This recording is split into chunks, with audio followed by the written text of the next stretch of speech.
చూడమా, process of digestion అంటున్నాం, తీసుకుంటున్నాం అనగా.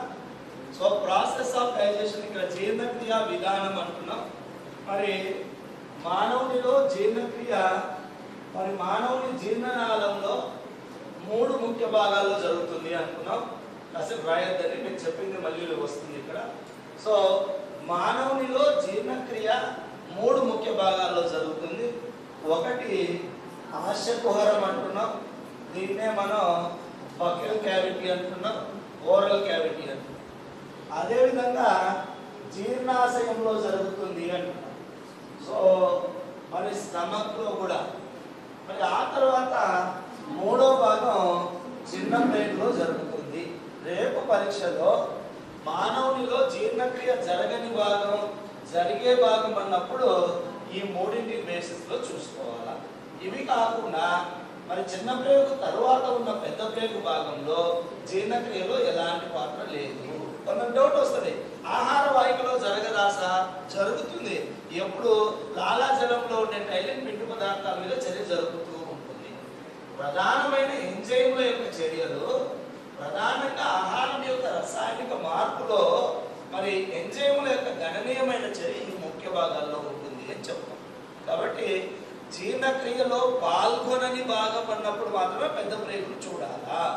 మరి ఇంకో మాట చెప్తాం, ఆహారంలో ఉండే పోషకాలు అవి పిండి పదార్థాలైనా, ప్రోటీన్లైనా, మరి విటమిన్లైనా, మరి ఖనిజ లవణాలైనా, లేదా ఇంకా ఏం చెప్పామండి లిపిడ్స్ అయినా, సో న్యూక్లిక్ ఆమ్లాలైనా, వీటిలో ఏ పదార్థాలు ఏ పోషకాలు, ఏ న్యూట్రియంట్స్ ఎక్కడ జీర్ణమవుతాయి అని అడుగుతున్నారు అప్పుడప్పుడు. మరి మనందరికి తెలుసండి, మరి పిండి పదార్థాల యొక్క జీర్ణక్రియ ఎక్కడ ప్రారంభమవుతుంది సార్ అంటే, సో కార్బోహైడ్రేట్స్ యొక్క జీర్ణక్రియ ఆశకుహరంలో ప్రారంభమవుతుంది. జీర్ణక్రియ ఆశకుహరంలో ప్రారంభమవుతుంది. నెక్స్ట్ ఎక్కడ జరుగుతుందో చూద్దాం. అదేవిధంగా మరి ప్రోటీన్ల యొక్క జీర్ణక్రియ అనగా మాంసకృత్తుల యొక్క జీర్ణక్రియ ఎక్కడ ప్రారంభమవుతుంది అంటే జీర్ణాశయం. ఇక్కడ చాలా మంది కన్ఫ్యూజ్ అవుతూ ఉంటారు. పిండి పదార్థాల జీర్ణక్రియ జరగాలి అంటే టైలిన్ లేదా లాలాజల అమైలేజ్ పిండి పదార్థాల మీద చర్య చూపాలి అంటే క్షారస్థితి ఉండాలా, ఆల్కలైన్ కండిషన్ ఉండాలా. మరి జీర్ణాశయంలో ఉండేటువంటి బలమైన హైడ్రోక్లోరిక్ ఆమ్లం వల్ల ఇక్కడ ఆమ్ల స్థితి ఉంటుంది కాబట్టి, అసిడిక్ నేచర్ ఉంటుంది కాబట్టి తాత్కాలికంగా కొంత పిండి పదార్థాల జీర్ణక్రియకు విరామం ఏర్పడుతుంది. ఎక్కడ సాగదే జీర్ణాశయం. కాబట్టి జీర్ణాశయంలో ప్రోటీన్ల జీర్ణక్రియ ప్రారంభమవుతుంది. ఇక్కడ పిండి పదార్థాల జీర్ణక్రియ జరగడానికి అక్కడ ఉన్నటువంటి మాధ్యమం సహకరించదు. ఇక చిన్న ప్రేగులో మనం 3 భాగాలు చూస్తున్నాం. మరి ఆంత్రమూలమని, దీన్ని డియోడినం అంటున్నాం. మధ్య భాగంలో ఫోల్స్ ఎక్కువగా ఉండే ముడతలు పడిన భాగాన్ని జెజునం అని, మరి చివరిలో ముడతలు ఉన్న భాగాన్ని శేషాంత్రికం లేదా ఇలియం అంటున్నాం. ఇలాంటి చిన్న ప్రేగులోకి మరి ఎక్కడి నుంచి లివర్ కాలేయం నుంచి వచ్చే పైత్యరసము, క్లోమం నుంచి వచ్చేటువంటి క్లోమరసము, ప్యాంక్రియాటిక్ జ్యూస్, అదే చిన్న ప్రేగు గోడల్లో ఉండేటువంటి ఇంటెస్టైనల్ గ్లాండ్స్ నుంచి వచ్చేటువంటి ఆంత్రరసం, సర్కస్ ఎంటరికస్. మరి వీటిలో ఉన్నటువంటి ఎంజైమ్లు చిన్న ప్రేగులో ఆ జీర్ణక్రియను జరుపుతాయి. ఏ ఏ పదార్థాలపైన చర్య జరుపుతాయి? సో పిండి పదార్థాలను జీర్ణం చేస్తాయి, అట్ ద సేమ్ టైం ప్రోటీన్లను జీర్ణం చేస్తాయి, మరి అట్ ద సేమ్ టైం అదే విషయంలో కొవ్వులను జీర్ణం చేస్తాయి, న్యూక్లిక్ ఆమ్లాలను కూడా జీర్ణం చేస్తాయి. అంటే మనం తీసుకునే ఆహార పదార్థాల్లో ఉండే డిఎన్ఏ, ఆర్ఎన్ఏ, న్యూక్లిక్ యాసిడ్స్ కూడా జీర్ణం చేస్తాయి. అనగా మానవుని యొక్క జీర్ణనాళంలో అంటే డైజెస్టివ్ ట్రాక్ట్లో మరి ఏ ఏ పదార్థాలు ఎక్కడ జీర్ణం అవుతాయి ఒకసారి గమనిస్తే, పిండి పదార్థాలేమో ఆశకుహరము చిన్న ప్రేగులో జీర్ణమవుతాయి. అంటే చిన్న ప్రేగులో జీర్ణక్రియ పూర్తవుతుంది. జీర్ణక్రియ నిర్వచనం ప్రకారం సంక్లిష్ట పదార్థాలు సరళ పదార్థాలుగా మారతాయి, శరీరం శోషించుకునే స్థాయిలోకి మారతాయి. పిండి పదార్థాలు చక్కెరలుగా మారిపోతాయి, ప్రోటీన్లు అమైనో ఆమ్లాలుగా మారుతాయి, కొవ్వులేమో కొవ్వు ఆమ్లాలు గ్లిసరాల్గా మారుతాయి, న్యూక్లిక్ ఆమ్లాలేమో పెంటోస్ ఏంటి పెంటో చక్కెరలు మరియు నైట్రోజన్ క్షారాలుగా మారుతాయి.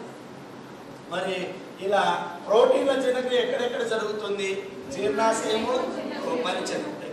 మరి పిండి పదార్థాల జీర్ణక్రియ ఎక్కడ? సో అన్ని పోషకాల జీర్ణక్రియ ఎక్కడ జరుగుతుంది? జీర్ణక్రియలో. సో ఇలా మనకి ప్రీవియస్ లో అడిగినట్టుగా ఒక వ్యక్తి పప్పులను ఆహారంగా తీసుకున్నాడన్నా, మాంసం ఆహారంగా తీసుకున్నాడన్నా, అన్నం ఆహారంగా తీసుకున్నాడన్నా అవి జీర్ణనాళంలోని ఏ ఏ భాగాలలో జీర్ణమవుతాయి అన్నప్పుడు మనకు ఆహారంలోని అంశాలు తెలుసు. అన్నం అనగానే పిండి పదార్థాలు ఉంటాయి, అప్పుడు జీర్ణమయ్యే భాగం చెప్పాలి. పప్పులు చికెన్ మటన్ అనగానే ప్రోటీన్లు ఎక్కువగా ఉంటాయి, అప్పుడు మనం ప్రోటీన్లు ఎక్కడ జీర్ణమవుతాయో చెప్పాలి. ఒకవేళ పెరుగును ఆహారంగా తీసుకున్నాడు, అప్పుడు ఎక్కడ లిపిడ్స్ ఉంటాయి, కొవ్వులు. ఇలా వాళ్ళు ఎలా ఇచ్చినా ఆహార పదార్థాలు అడిగినా, పోషకాలతో అడిగినా ఇది మొదటగా గుర్తుపట్టాలి. మరి ఇందులో భాగంగా మొదటగా ఆశకుహరంలో జరిగే జీర్ణక్రియలు గమనిస్తే, సో ఆశకుహరంలో జరిగేటువంటి జీర్ణక్రియ, మరి ఆశకుహరంలో ఏమేమి భాగాలు ఉన్నాయన్నా, దంతాలు ఉన్నాయి, నాలుక, 3 జతల లాలాజల గంటు. మరి ముందుగా ఆశకుహరంలో ఇక్కడ ఒక మరి పోషణలో ఒక భాగం చెప్పాం మనం. పోషణలో జరిగే అనేక సంక్లిష్ట ప్రక్రియలలో మరి ఆహార అంతర్గ్రహణం దీన్నే ఏమంటున్నాం సార్ అంటే ఇంజెషన్ అంటున్నాం. ఏంటి ఆహార అంతర్గ్రహణం అంటే? సో నోటి ద్వారా ఆహారాన్ని ఆశకుహరంలోకి తీసుకునే ప్రక్రియ. ఏదైనా ఒక జంతువులో ఇంటేకింగ్ ఆఫ్ ఫుడ్ని ఏమంటాము అంటే ఇంజెషన్ అంటాం. ఆహారాన్ని శరీరంలోకి తీసుకునే ప్రక్రియను ఏమంటాము అంటే ఇంజెషన్ అంటాం. మరి ఇక్కడ మానవుని యొక్క జీర్ణనాళంలో నోటి ద్వారా ఆహారాన్ని ఆశకుహరంలోకి తీసుకునే ప్రక్రియను ఆహార అంతర్గ్రహణం. ఇక్కడ ఎటిమలాజికల్ గా శబ్దాన్ని బట్టి చూస్తే, పదాన్ని బట్టి చూస్తే ఆహారం అంతర్ అంటే లోపలికి, గ్రహణం అంటే తీసుకోవడం. ఇలా ఆహారాన్ని ఆశకుహరంలోకి తీసుకున్న తర్వాత ఆశకుహరంలో ఒక ప్రక్రియ జరుగుతుంది. దానినే మనం మాస్టిగేషన్ అంటున్నాం. ఏమంటున్నామండి? మాస్టిగేషన్. మాస్టిగేషన్ అంటే నమలడం ద్వారా చూర్ణం చేయడం. ఇక్కడ నమలడం ద్వారా చూర్ణం చేయడం అనగా ఆశకుహరంలో ఆహారాన్ని దంతాల సహాయంతో చిన్న చిన్న ముక్కలుగా కొరికి లేదా కత్తిరించడం జరుగుతుంది. మరి ఇక్కడ క్వశ్చన్ ఏంటి అంటే, ఇలా ఆహారాన్ని దంతాల సహాయంతో ఎందుకు ముక్కలుగా చేయాలి? కాబట్టి ఇక్కడ ఆహారాన్ని దంతాలతో నమిలి యాంత్రికంగా ముక్కలు చేయడంలో ఇమిడి ఉన్నటువంటి మూల సూత్రం ఏమనగా, ఎందుకు ఇలా ముక్కలుగా చేయాలి, ఎందుకు మాస్టిగేషన్ చేయాలి అని చూస్తే, ఇక్కడ ముక్కలుగా నమలడం వల్ల ఆహారం యొక్క ఉపరితల వైశాల్యం, కాబట్టి ఇక్కడ ఫుడ్ మెటీరియల్స్ యొక్క సర్ఫేస్ ఏరియా అన్నటువంటిది అధికమవుతుంది. ఇలా చిన్న ముక్కలుగా మారతాయి. ఇప్పుడు దీని ఉపరితలం కంటే వీటి ఉపరితలాలు మొత్తం పెరుగుతుంది. ఇలా పెరిగినప్పుడు ఈ ముక్కలుగా మారినటువంటి ఆహార పదార్థాల మీద ఎంజైముల యొక్క చర్య, మనం వాటినే జీవ ఉత్ప్రేరకాలు అన్నాం, ఇక్కడ మరి కెటలిస్ట్ అని చెప్తూ ఉన్నాం. ఇలాంటి ఎంజైముల యొక్క చర్య సమర్థవంతంగా జరిగి ఆహారం త్వరగా లేదా సులువుగా జీర్ణమవుతుంది. ఇది కారణం అండి.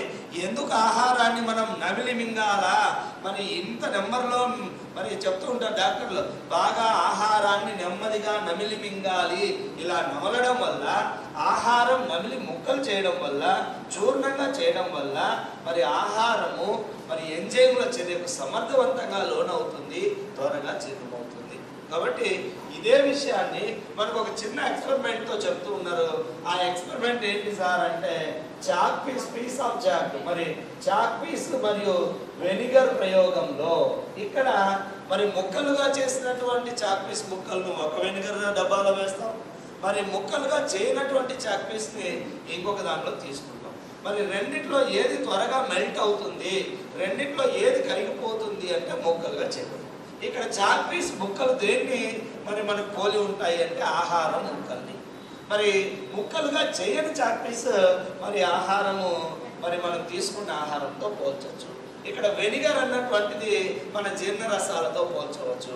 ఇలా ఆహారాన్ని యాంత్రికంగా ముక్కలు చేయడం వల్ల లాభం ఏమనగా ఆహార పదార్థాల యొక్క ఉపరితల వైశాల్యం పెరిగి మరి ఎంజైముల చర్య సమర్థవంతంగా జరుగుతుంది.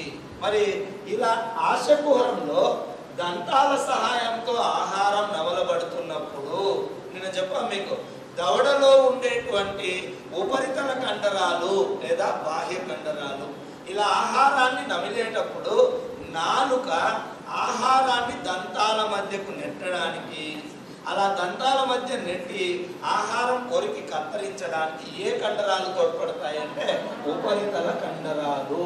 సో ఒకసారి ఉపరితల కండరాలు అన్నటువంటివి మరి ఏం చేస్తాయో గమనించండి. రెండోది అదే విధంగా ఇంకో కండరాలు చెప్పినాం, అంతర కండరాలు. మరి ఈ అంతర కండరాలు అన్నటువంటివి లోయర్ జాబోన్ మరి సబ్ మాండిబులర్ అంటున్నాం.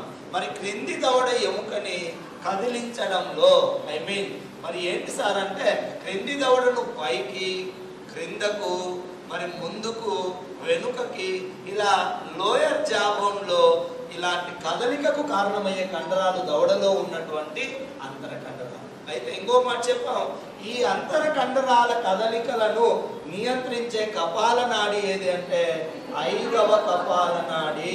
So 5th pair of cranial nerve అంటున్నాం. దీనికే మనం ఒక పేరు చెప్పాం, త్రిదార నాడి అని. ఇలా దవడ సహాయంతో అంటే క్రింది దవడ సహాయంతో మరి జంబిక అంటున్నాం ఇక్కడ, మరి తెలుగులో ఇలా క్రింది దవడనే జంబికల సహాయంతో, క్రింది దవడ సహాయంతో, దంతాల సహాయంతో, నాలుక సహాయంతో ఆహారం ఏమవుతుందంటే ముక్కలుగా నమలబడుతుంది.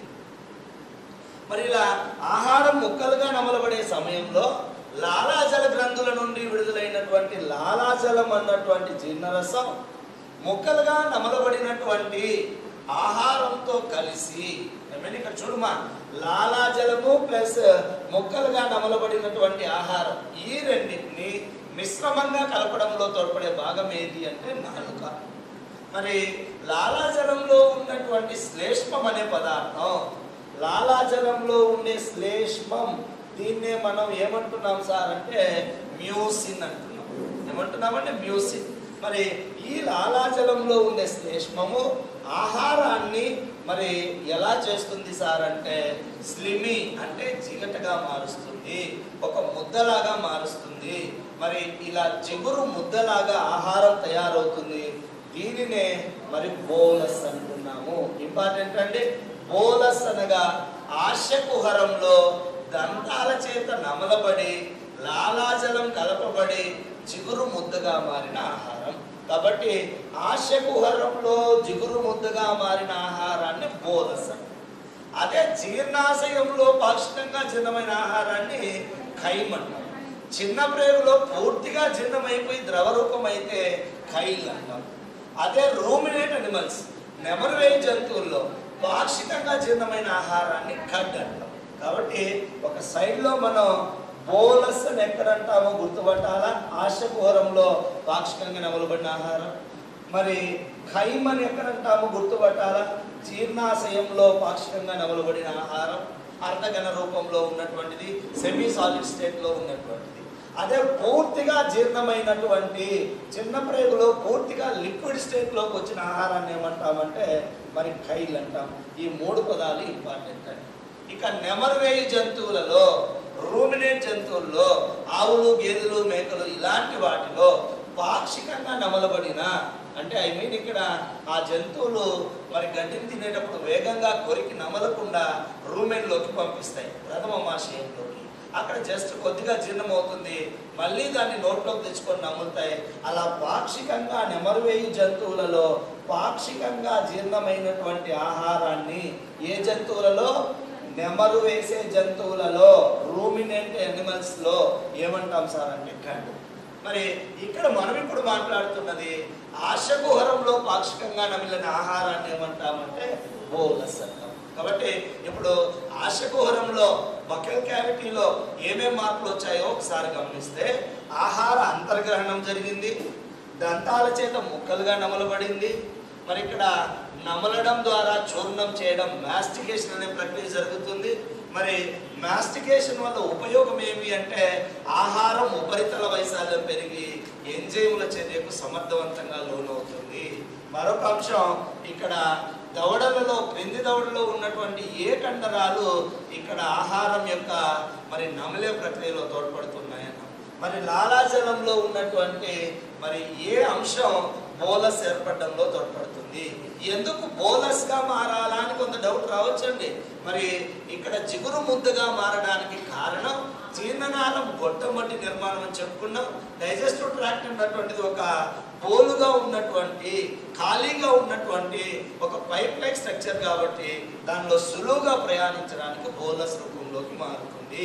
ఇప్పటి వరకు చెప్పింది మరి ఆహారం యొక్క ఫిజికల్ కండిషన్లో భౌతిక స్థితిలో మార్పు వచ్చేటువంటిది మాట్లాడాం. ఇక మరి మనం ఏం చెప్పామంటే నిన్న జీర్ణక్రియ అన్నటువంటిది యాంత్రిక రసాయనిక మార్పులతో కూడుతుంది అన్నాం. ఆ యాంత్రిక మార్పులే ఇప్పుడు చెప్పుకున్నాం మనం. మరి రసాయనిక మార్పు ఏంటి సార్ అంటే లాలాజలంలో ఉన్నటువంటి ఎంజైమ్ అయినటువంటి టయలిన్. ఎంజైమ్ అంటే టయలిన్. దీన్నే ఇంకో పేరు ఏం పేరు? లాలాజల అమైలేజ్. ఏమంటున్నామంటే లాలాజల అమైలేజ్. ఇంకొక పేరు ఏం చెప్తాం? ఆల్ఫా అమైలేజ్ అని కూడా చెప్తాం. మరి లాలాజలంలో ఉండే ఈ టైలిన్ అనే ఎంజైము మనం తీసుకునే ఆహారంలో ఉన్నటువంటి పిండి పదార్థాలను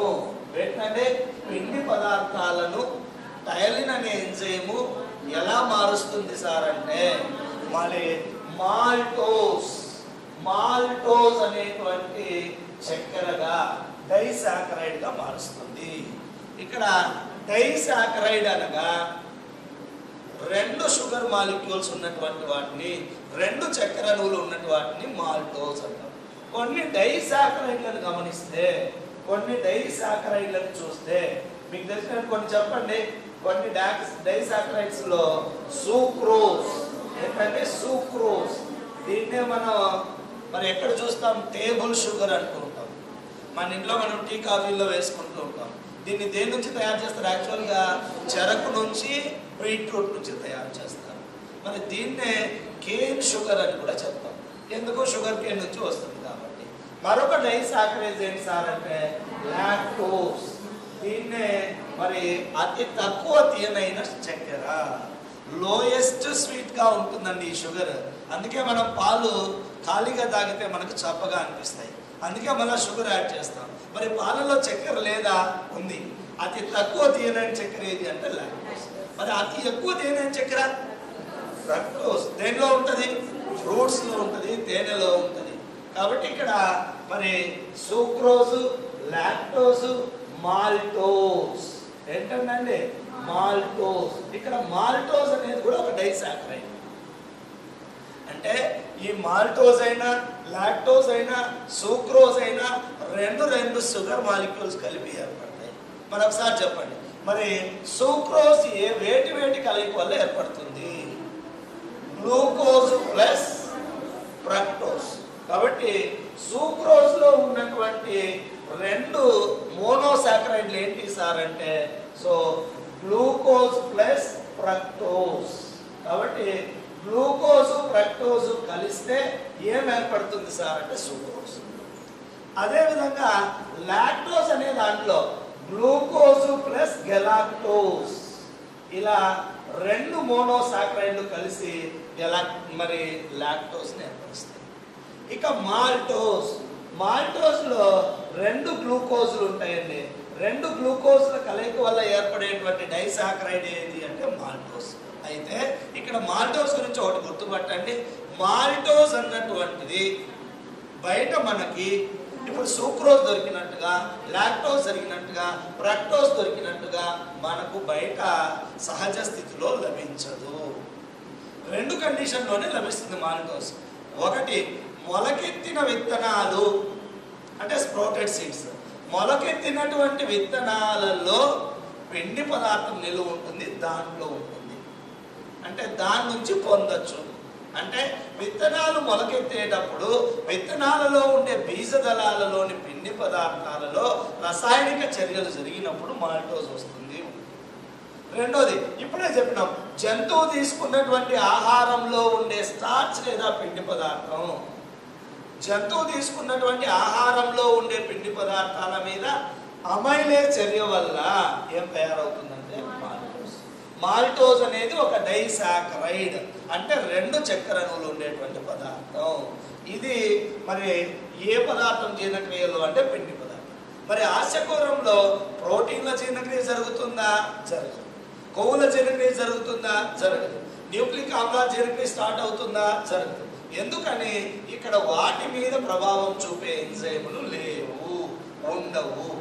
మరి ఇక్కడ ఇంకో మాట, మరి ఇక్కడ టైలిన్ లేదా లాలాజల్ అమైలేజ్ పిండి పదార్థాల మీద చర్య జరపాలి అంటే అది ఆమ్ల స్థితిలో ఉండాలా, క్షార స్థితిలో ఉండాలా?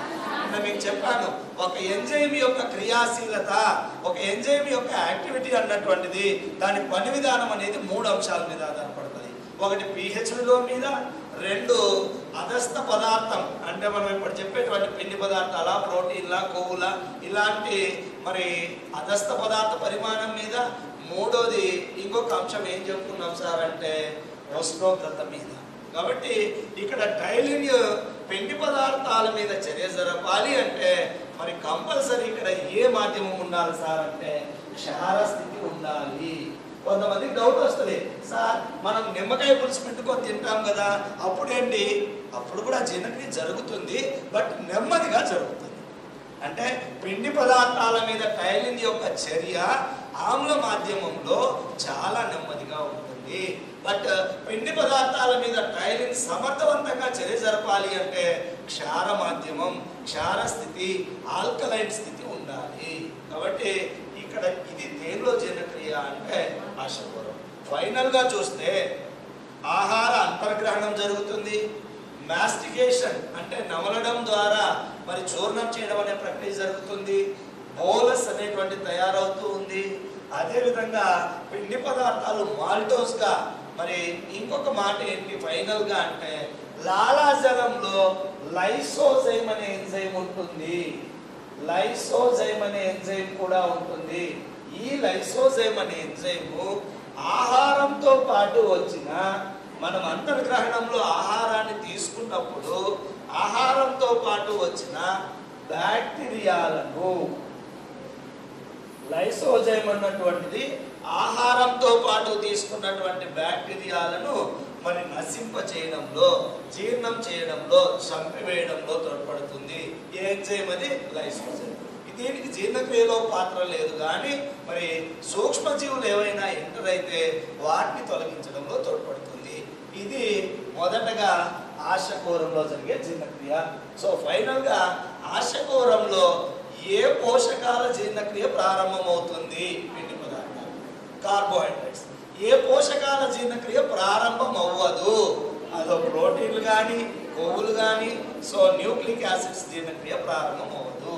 మరి ఆశకూరంలోని టైలిన్ అనే ఎంజైమ్, ఆశకూరంలో టైలిన్ పిండి పదార్థాల మీద చర్య జరపడానికి ఏ మాధ్యమం అవసరము? క్షార మాధ్యమం అవసరం. గుర్తుపట్టాలండి. మరి పిండి పదార్థాలను టైలిన్ ఏ రూపంలోకి మారుస్తుంది?